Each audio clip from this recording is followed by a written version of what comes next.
Hey everybody, Heiden here, and I'm back with the 10 January 1942 combat replay and intelligence analysis. So we've had two good turns in a row in China and elsewhere. I'm really hoping for three in a row, but you never know. I seem to get on a roll, and then Lodrik comes and derails my plan. So let's see what happens this turn. Wish us luck. As always, we got big things happening all over the place, so I have no idea what's going to happen. Let's find out. All right, let's get it. Can we do three in a row? Can we get three good turns in a row? I'm hoping so.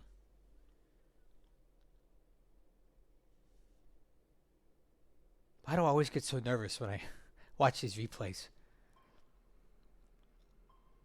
Oh, the tuna again. I can't get out of there. I'm trying to disengage from this. I don't know. Oh, man. I don't understand why I couldn't get out of there. Tuna. Hopefully, after this, I can move out of that hex because I wasn't trying to get the tuna killed right now. All right, so the salmon in the hex next door is also getting chased down by some patrol boats. We may need to change up our. We may need to change our patrol zones. He's kind of figured out where we're at now.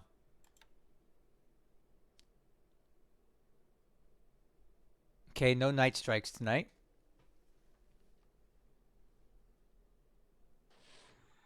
Oh man, if that Mark 14 had hit, that escort ship would have been toast. Mm. Yeah, that Mark 14 stuff it's annoying for sure. Hey, but we ran this guy out of depth charges, right? So the salmon intercepted two AKs heading who knows where. Fired four torpedoes at the escort ship and hit it. They did not detonate. Dang. Okay.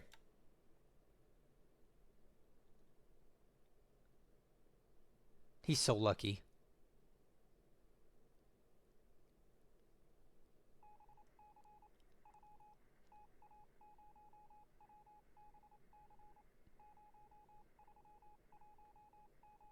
Okay, got some merging going on here. Some sightings. Ooh. We got a lot of activity over here at Ooh. Really? Interesting. Oh. Did you guys see that? 45 0. Wow. 45 zeros sweeping Changsha. Luckily for me, I don't have any aircraft there, but even if I did, we would have been slaughtered. 45 zeros at look at 31,000 feet, of course, because we have almost nothing except for one aircraft type that can do anything to that. I don't have my aircraft there this turn. I have him doing other things, but golly, he's getting desperate. He really wants those aircraft out of there. I think it might be time for us to pack up and move because I can't be dealing with that many zeros at once. Uh-oh. I'm sure this isn't going to go well. Let's just fast forward through this because I'm not interested in watching a bunch of red. Yeah. So we lose 4 aircraft at least here to because of a sweep. How he was sweeping over a grid, I've never seen that before. Oh, shoot. Oh, shoot. Okay, well, I think we will watch this. Oh, hey! Hey!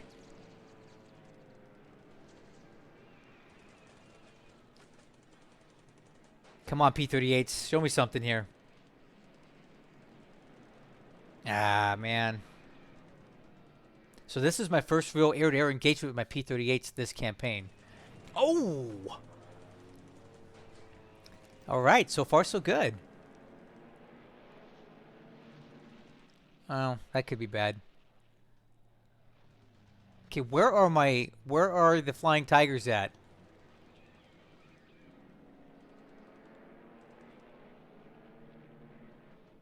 Why? How are they diving on me? Oh, shoot. And the flying tigers are nowhere to be seen.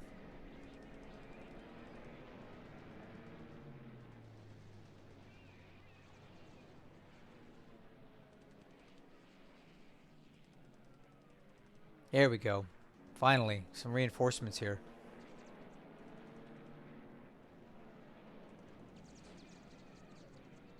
So this is the first time that the flying tigers have really been in combat too, as far as I know, and this is going very well. Finally. It's nice to actually push back against these dang zeros. They've been running amok this whole campaign and killing everything I got, and it's annoying me to no end. So it's nice to see that we're actually able to kill some of these for once. Although it does appear that we will take casualties here, but at least we're pushing back on him.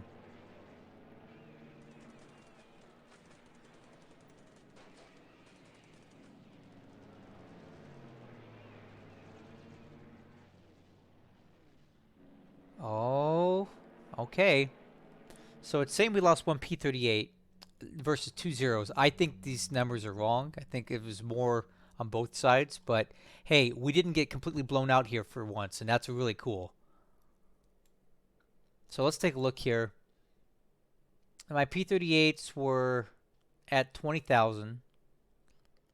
The AVG guys were at 15, and he came in at, of course, the stratosphere. Okay.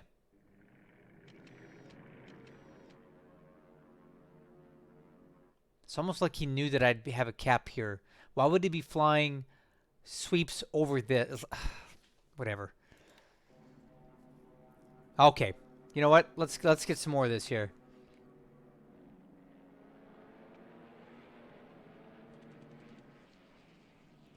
Come on, AVG. Get out of this.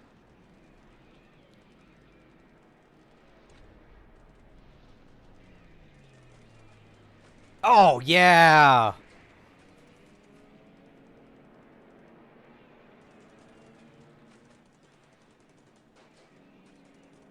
Okay. Okay. I'll take that. Man. So my measly little cap got wiped out by his by his by his guys. Didn't work out the way I wanted to, but oh well. Casualties are light though because the terrain is in our favor. And the moderate rain helps too. Alright, so I've been saying it for like 2 weeks now, but I really feel like this is it for this unit. Last I checked, they had one squad left.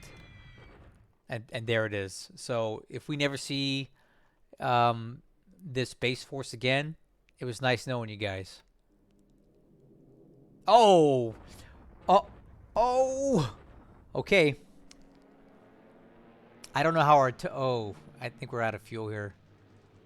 I don't know how these aircraft are going to stack up against the Tojos.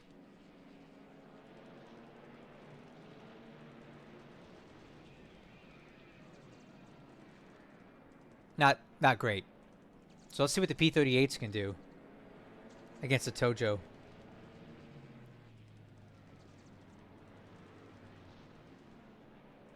Not great either.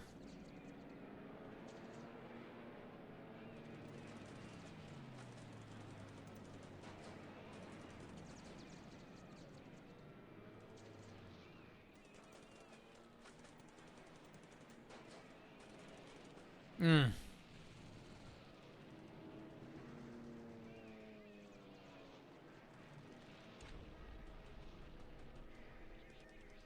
Man. Okay. Well, I tried to put up some cap there, but it didn't work out exactly as I'd wanted it to.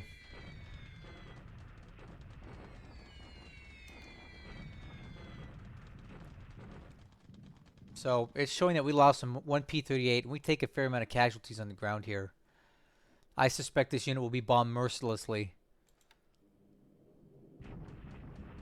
Alright. Light casualties here.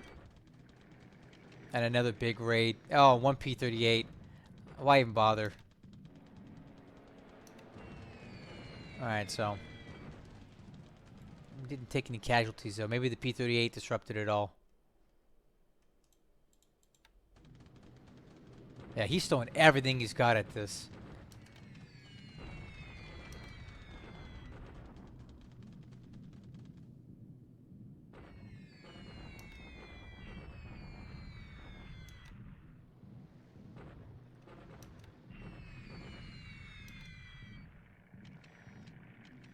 Hmm. I wish I had this many aircraft to use as he does.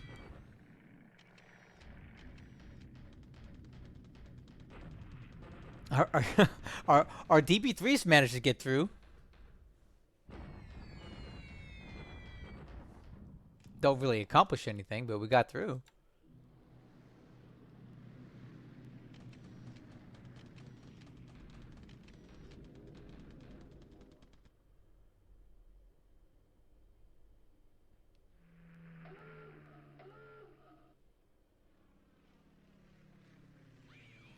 Oh, you guys saw that, right? Looks like he's got Nels at he's got Nels now at Rabal.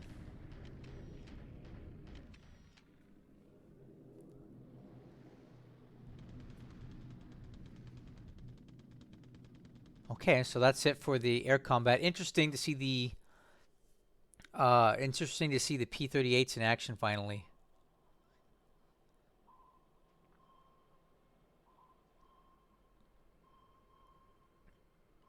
Hmm. It appears that he's deploying a lot of ASW ships in this area now.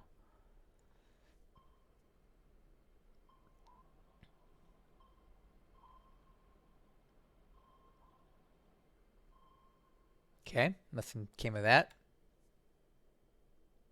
So that's probably it for the air and the sea. So now we just got to see what happens on the ground. Ooh, okay. The big assault at Clark. I did have a chance to get some more troops in there in the meantime, though. But this is going to be very interesting to see what happens with this. So rather than let this go for an hour, I'm going to go ahead and hit the fast forward button here. Let's see what comes of this.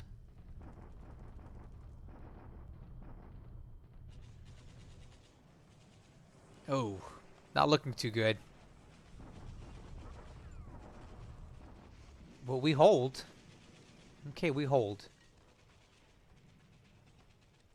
So, this is interesting here. I don't really understand this.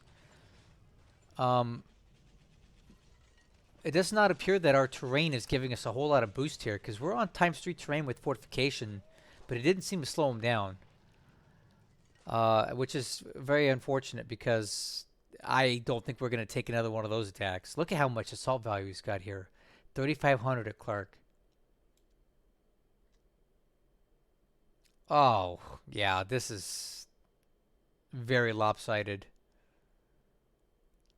We should not have taken this many casualties with ×3 terrain. I don't really understand that, but regardless, we do inflict casualties on them, and these will help us, but these don't help us. So I think we got the worst of this trade this time around. But we hold for one more turn at Clark. Okay, the same old story. Another bombardment at Kukong. Eek. That's... He's really whittling us down. Every turn we're just losing this trade. Hopefully I can make something happen here soon. Okay, so that's it for the ground combat here. So we held at Clark.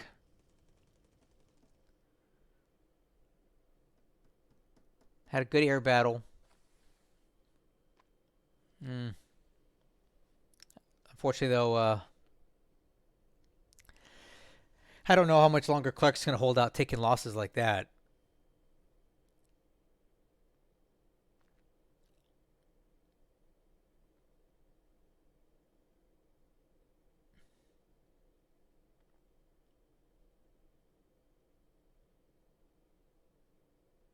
Okay. Get some more units coming in here. Well, it was an okay turn. It wasn't a great turn. Let's look at the intel now.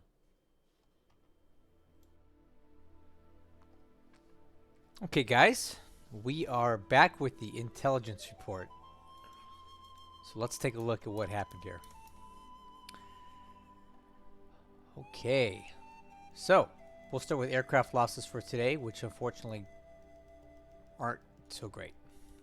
So, according to this, we lost 6 of our H-81s, which are the P-40Bs that the Flying Tigers have, which is really unfortunate. 5 ops losses, which I think is a bit much, but, you know, it is what it is. Not sustainable in the long term by any means. Yeah, he loses 4 zeros, all shot down air to air. We lose 4 I-15s and 4 I-16s. He all loses a couple IDAs. We lost 2 of our P-38s, which, again, not a great trade. One of his Tojos don't make it back, and I'm fine with that because he only has a limited amount of these original model ones, and once they're gone until he gets those later in the war. We lose a PBY shot down probably over a naval patrol. And we also lose a DB 3 to flak. So total loss is 18 for us, 7 for him. Not really the kind of day that I'm looking for right now. Not too impressed with our performance versus the zeros, but what can I do? Okay, looking at the top pilots, we have 5 wounded in action and 2 KIA. I can only hope that the ones that were KIA are the Chinese ones and not my American ones.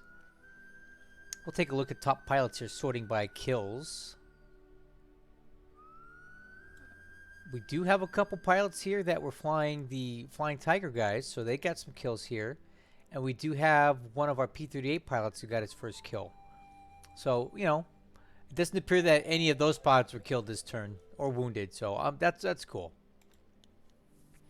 Looking at the Army loss points, he took a fair bit more here, probably from Clark Field, but so did we. We took more than he did, and we'll look at that a little bit later, but at least we're inflicting some casualties here. That's good. As far as ships sunk, again, another turn with no ships sunk, which I'm fine with that because typically it's my guy, it's my ships that are getting sunk and not his. So, you know, I'm okay with the net zero here. Maybe we've kind of stemmed the tide on ship losses for now, and that's cool. Okay, so let's take a look at the SIGINT. I'm just going to scroll through here as always. You guys can read along with me. If I don't mention anything that you think is important, please put it in the comments and we can address it later on. Okay, so he's definitely got eyes on Lanchow. Well, we kind of knew that anyway, right?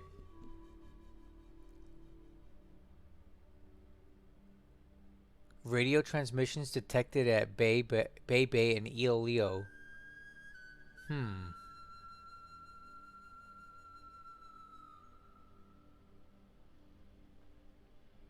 Okay. Nothing super important. Taking a look at the... Wait a minute. Oh!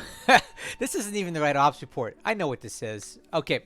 I was playing an AI game last night, just messing around with something, and the way this thing works is it loads up the wrong SIGINT and the wrong ops reports based on the last game you play. So I'm going to pause this real quick and I'll fix it. We'll look at it again. I was wondering why that looked weird. Okay, like magic, it's fixed. Okay, let's try this again. Ooh, do you see this? So he's moving more, looks like air support on an AP to Singapore. Okay, we already knew that about Clark Field. Okay, radio traffic at Singapore because there's a lot of stuff down there, of course.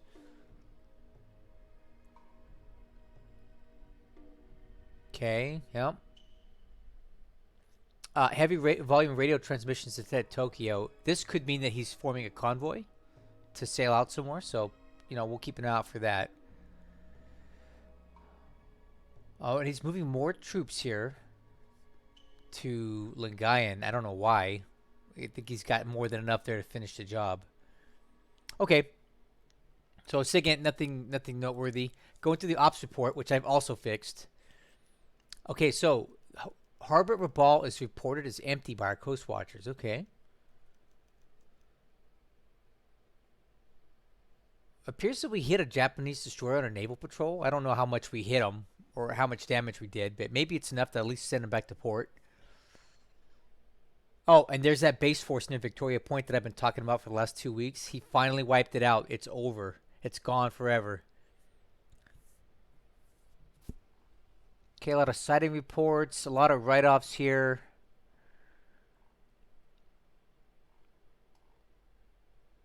Moving a lot of troops. We're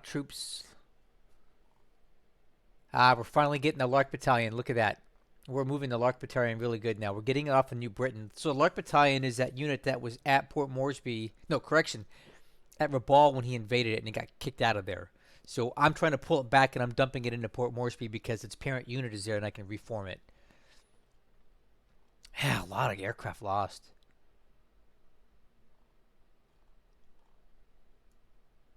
Okay, so we got some units being upgraded, some devices being upgraded. That's always good, right? All right. Okay, got some, and we got the Kowloon Brigade coming in at Karachi, which is a good garrison unit. We have another P-40 unit coming in at Cairns, or rather, that's the one I transferred up there. Okay, so that's the one I was already on the map. A couple other ships coming in, and our 17th Division is building up. So, okay. Now, let's go ahead and start with our turn analysis here. And I think I'll just start up in China. So, this is the situation. We've got even more troops into our hex last turn. So now we're up to about 2,400 AV. He has even more still himself. And he's got another 12 units heading in here. So, I'm sure by the end of it, we'll have 200,000 Japanese troops and all their guns and armor opposing us here.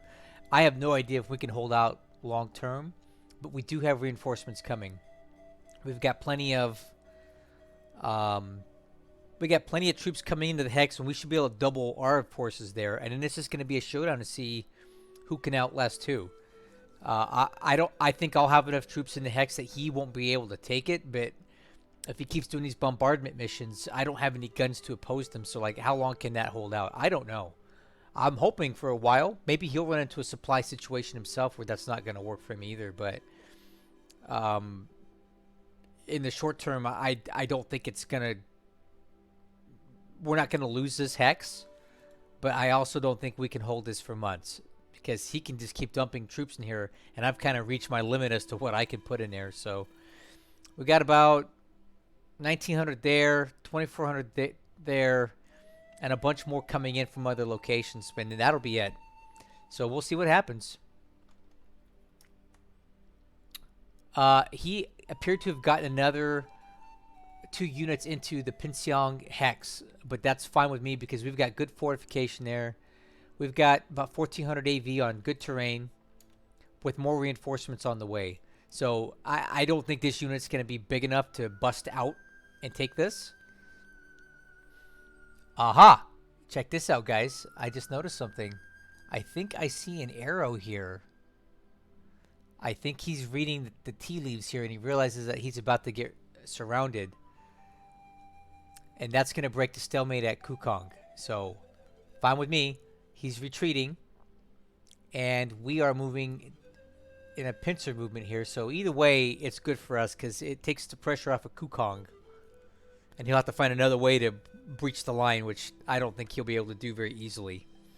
So I think I'm considering that a win. If we force him to change his plans and back off, that's as good as anything else we can do. We also had a big air battle over here last turn, and I don't think it went as good as it should have. We lost a lot of aircraft, not so much being shot down, but to ops losses. And those aren't sustainable for me at all. So I need to figure out another strategy with my aircraft because I'm not going to win a war of attrition in China against him. His aircraft are almost limitless, and he could just keep bringing in more and more and more, and I have to wait weeks or months to get a decent enough Air Force into this area to do anything. So I'm gonna really have to think over my China air strat here and come up with a more sustainable option for it, because this ain't it. Okay. Over here in Burma, this unit continues to inch closer to the coastline, but it does appear that he's slowed down. What I think is going on now is that he's got his search planes just sitting here and waiting, and he's going to stand off the coast where he's just outside of range of my aircraft, but he is close enough that he can react within 6 hexes of any ship that's sighted as it comes through here. So I think he's just kind of posting up here as a guard force. So we'll see how long he wants to remain out at sea here. Maybe I can come up with something to push him off and force an engagement of some sort. But yeah, he's just kind of sitting there with a knife in our back, blockading the shipping routes from here down to Rangoon. So that's what he's doing in the Bay of Bengal. But scrolling around here, I don't see anything else really that he's got coming to bear right now. So that's always good. So this is the only thing we have sighted. I'm confident in that sighting because we have naval search at Port Blair, Sabang, Adu, Dago Garcia. We got this whole area canvassed with good aircraft. So if he's got something out here at the sea, we would definitely see it coming. So I also have naval search further down here as well. And speaking of down here, it looks like he's moving some troops either in or out of Singapore. Not entirely sure. Look at the amount of aircraft he has there. 319 bombers. So all those aircraft here way exceed the capacity of the airfield. So I think they're just sitting there training is my guess. Because to be flying that many aircraft on active missions is not really possible out of even that size airfield. What he's probably doing is posturing these aircraft here to continue attacking Temalo, Singkawang, and to start prepping for his attack on Palembang. No idea where he's going to come ashore. My guess is he's not going to attempt to come in this way. I think he's going to try to land at Oosthaven. I think I've seen him do that before. And that's what I would do. Because trying to land this way, I don't think would work out too well for him. But we'll keep an eye on this. But my guess is the next thing he's going to do is work on Palembang and Java. I think we still have some time up here in Burma. Because he's going to want to secure his southern flank before he heads north. That's my theory. And in the meantime, what he'll do is keep sending ships and maybe even his aircraft carriers up here to keep us pinned down all throughout this area. That's my guess. If you have a different opinion, let me know. Otherwise, though, in Java, things are quiet. We have time to move ships around. We're getting ships out. I haven't seen anything out of him in this area in almost a week now. Okay, looking at the Philippines, we'll start from the south first. We have this... Okay, so now it looks like he's got a much larger force here. It's heading west. It looks like he's got 2 light carriers and a bunch of light escorts. This is definitely not his heaviest hitting unit. But I'm not sure where he's going, but he may be planning an attack on Mindanao somehow. So I may need to start thinking about relocating my aircraft because if he decides to do a strike here, I won't be able to stop that strike. No way. So I don't think he's landing, but he may be posturing for an air attack because he knows what we got here and he wants to neutralize that. We have this task force over here, which appears to be nothing important. It's just a looks like an AKL, nothing major here. He's got some sort of ships here. They appear to be ASW related. We have a little blockade line here at Miri. Okay, so we just had a big attack here at Clark Field last turn, and it did not go well for us. We held, but just barely. And he continues to whittle down our supplies. This call out here is definitely not accurate. He has way more troops than that here, because we saw them all. But, you know, be that as it may, I give Clark Field 1 or 2 more turns of an attack like that, and we're done. because we took more casualties than he did, even though I feel like we shouldn't have. But, this game is what it is. It's going to always seems to favor the Japanese early in the war, no matter what. So Clarkfield's got about a turn, maybe 2 turns left, and it's finished. Dang it. Okay, now, looking over here in Rabal, it looks like he's flooding the scene with ASW ships, okay? He knows we're here, so we're going to start moving around our ships a little bit and change up the patrol routes, just so they're not so predictable. But he's definitely deploying quite a few ASW assets in this area to deal with our subs. But let's take a look at this. Do you see this? I'm getting more troops into Port Moresby. I know everybody told me not to do it, but I just can't help myself. I've got these leftover fragments of units that I'm just trying to feed in here to complete what I've already got, and then I'm done. I mean it. I got basically 2 more sets of ships coming in there.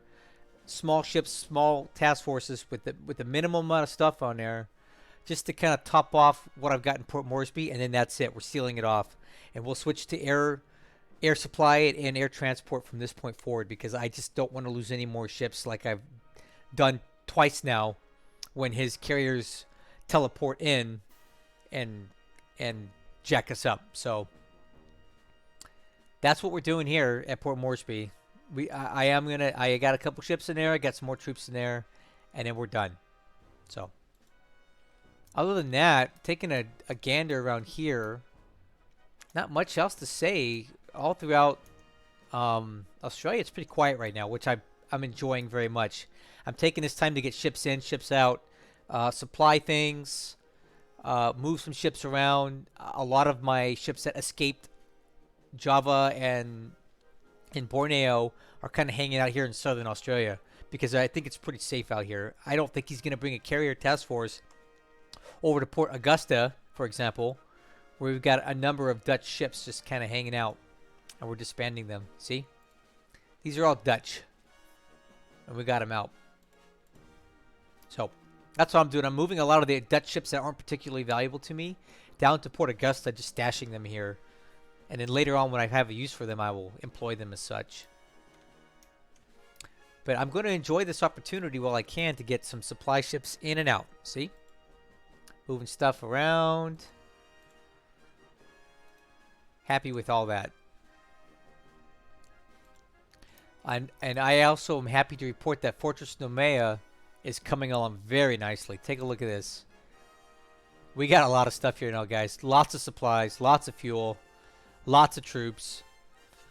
We're building up the port. We're building up the airfields.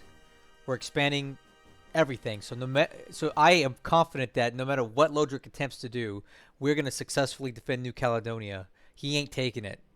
And then as soon as I have that successfully fortified, we're going to build up Luganville, and then I'm going to start fortifying aft.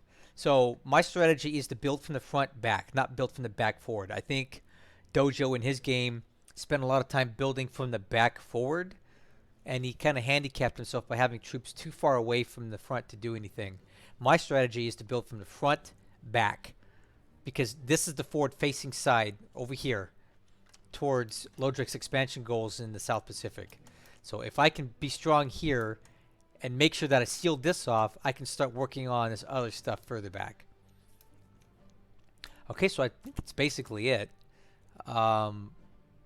If you want to know more, feel free to ask, and I'll answer your questions as best I can. But I want to say we're 3 for 3 for good turns, but I don't feel that way. I'd say almost 3 for 3, because Clarkfield, even though we took a lot of losses. Our P-38s got engaged, and our AVG guys got engaged for the first time, and I wasn't too thrilled with how they did. So while we didn't outright lose a ton of stuff, and we didn't lose any territory this turn, and we didn't lose any ships, we just didn't perform as good as I wanted us to. So I'm going to call this 2.5 out of 3. But tomorrow's another day. I'm going to get this turn done tonight and get it back to Lodrik, and maybe we can get 3.5 out of 4, or maybe tomorrow will be a blockbuster day for us. You know, before I go, We should take a look at the poor old tuna. This poor guy just couldn't catch a break, but I think we got him out of there now. So the tuna got hit again this turn, but none of this damage is terminal.